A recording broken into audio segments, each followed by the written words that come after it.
not going to do any stunts on this green screen. It's for another purpose.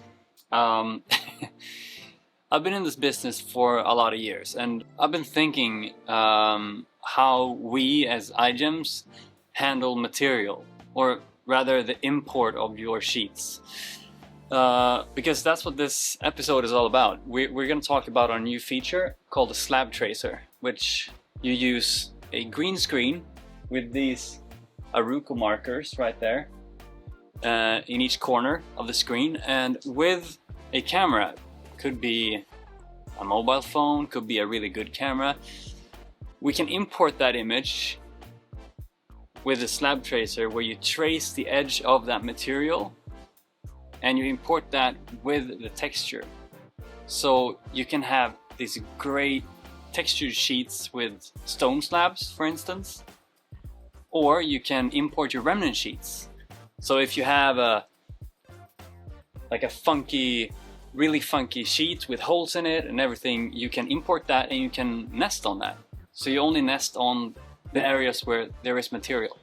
Let's import an image from a stone slab, and I can walk you through that, and then we do a remnant sheet.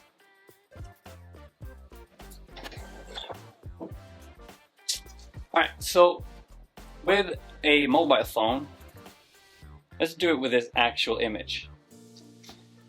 Let me show you here.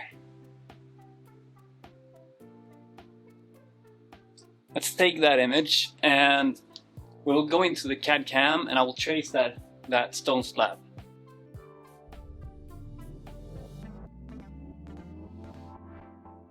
So we're in the CAD CAM now, and this is the design I've decided on. We have 3 slabs here, 1, 2, and 3. So first thing I'm going to do is to head over to CAM and create parts from these. So naturally we have to select a machine, the material, marble is good, 20 millimeters, alright. Then I just select all of these, hit enter, and OK. Now these 3 became a part, or became 3 parts. What we want to do now is, I'm just going to minimize this, and this is the image I took from my cell phone. You see it's a little bit crooked, it's not perfect, but let's see what happens when we use the Slab Tracer, which is under Tools and Vision, Slab Tracer. So from here we have 2 different options. We can either open an image or we can use a snapshot from camera, but that's in another video. I open image and I select desktop and this marble image. Open. So now it only imported the area inside of those ArUco markers. And what I've discovered is that this bottom area is the hardest one to import. So I'm just playing around with this saturation threshold. If I minimize this line will become straighter. Brightness, can also do that if you want to, maybe a little bit less like that, but I'm pretty happy with this thing. So what we're gonna import as geometry is these red lines, and everything inside of these lines is going to be imported as a texture for that geometry. So if I click insert, we have some different options. What I'm going to do now is I want to import sheets and textures into the drawing. I could also do it directly into a database if you have a photo station and you want to do multiple imports at the same time, but let's do this. Specify things for the sheet, but let's just click OK, and I'll place my sheet here. So from here we have also a new command, which I'm going to talk more about in a separate video as well, but let's just make the pattern match. So I click pattern match, it asks for parts. I'm going to select these parts, and then the sheets. You could select multiple sheets if you wanted to. So this is the slab and this is the drawing. I can drag these things around. I can right click to rotate them if I want to. I can also change the part distance. Let's say I want to use tool diameter because when I cut this, I want to use the common tool path where we can cut both these two with one cut between them. Let's just look and see what this looks like. I can select these, drag them a little bit. Okay, so I see the pattern match here. I see the pattern match here. I can also drag these things around if I wanted to. Like this, and like that. Let's just place them like this for now, just for the demo sake. Click OK, and they will be placed on this sheet like this. And from here you can just, well, you can cut this sheet basically. So that's a great way of utilizing our slab tracer with the pattern match. That was pretty sweet. And obviously it works with larger stone slabs as well. I mean, you can have these full-size slabs and you just trace them and you have them in the software, in the material library.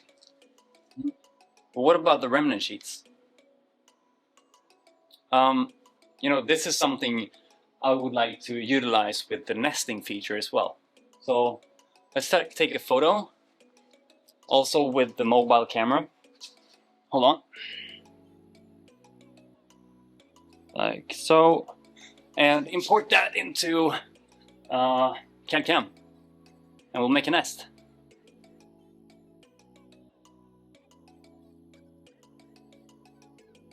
So in here I've imported the AutoNest parts, which is in the samples library, open samples. And it's the same procedure as last time. Tools, slab tracer, and we find our other desktop, we find our other remnant sheet image, click open, and from here, yeah, it looks good. Maybe a little bit off here, brightness threshold, oh, it's delicate, maybe there. Then when it drops down here, you really have to find your settings. But I'm pretty satisfied with this. Click insert, and I mean, right now, I don't really need the texture because I know the texture doesn't matter. I just want to place parts wherever I can place parts. So I can just click sheet to drawing. Okay, and yeah, like that. Place it there. I have activated colored sheets, which puts a background color on it. For this demo purpose, I think it's a lot more visually pleasing. So what I do now is just nest, AutoNest, select the parts, enter, right down here, select sheets and obstacles. So I select the sheet and click nest. And yeah, I mean, this is magic, right? We had a sheet that was unusable basically, and we have a fill ratio of almost 60%, so we utilize 60%. We get 86 parts from this. This was trash, guys, so really liking this feature. Okay, close, looks great. From here, super simple, we just do cam, contour, and we can do our automatic lead functions and click multi. Select everything to get our toolpath just in a couple of seconds. And from there, of course, you just process this like that and click process. Get your file to the machine. I really believe that this is going to be useful for a lot of you guys. And it's already available. If you have the subscription license, just download the latest major version and you can try this out. Do it with your mobile phone. Obviously, you have to have these ArUco markers, which you can find. I'll put a link in the description. And it's also great to have this solid color background. But yeah, check out the links below. There's a little bit more info, and to the next one.